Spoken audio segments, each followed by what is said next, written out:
तन्त्रोक्तरात्रिसूक्तम्। ॐ विश्वेश्वरीं जगद्धात्रीं स्थितिसंहारकारिणीं नितरां भगवतीं विष्णोरतुलां तेजसः प्रभु। ब्रह्मोवाच त्वं स्वाहा त्वं स्वधा त्वं हि वषट्कारा स्वरात्मिका सुधा त्वमक्षरे नित्ये त्रिधा मात्रात्मिका स्थिता अर्धमात्रा स्थिता नित्या यानुच्चार्या विशेषतः त्वमेव सन्ध्या सावित्री त्वं देवी जननी परा त्वयेतद्धार्यते विश्वं त्वयेतत्सृज्यते जगत् त्वयेतत्पाल्यते देवी त्वमत्यन्ते च सर्वदा विसृष्टौ सृष्टिरूपा त्वं स्थितिरूपा च पालने तथा संहृतिरूपान्ते जगतोऽस्य जगन्मये महाविद्या महामाया महामेधा महास्मृतिः महामोहा च भवती महादेवी महासुरी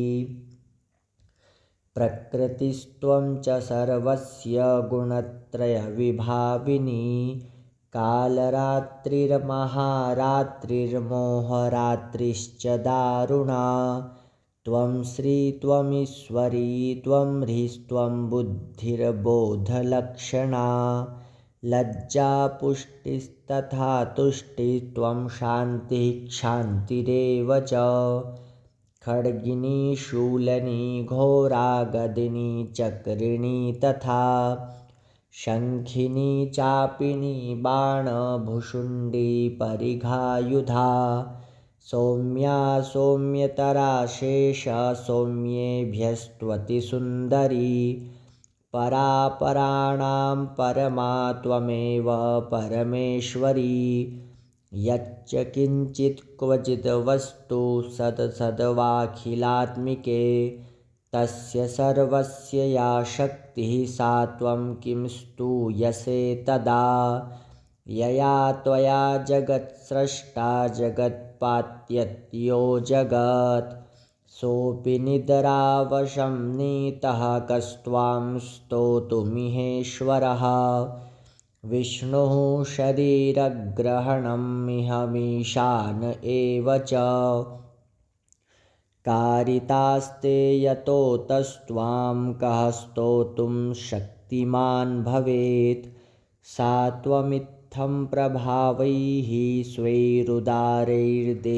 संस्तुता मोहयेतो दुराधर्षावसुरौ मधुकैटभौ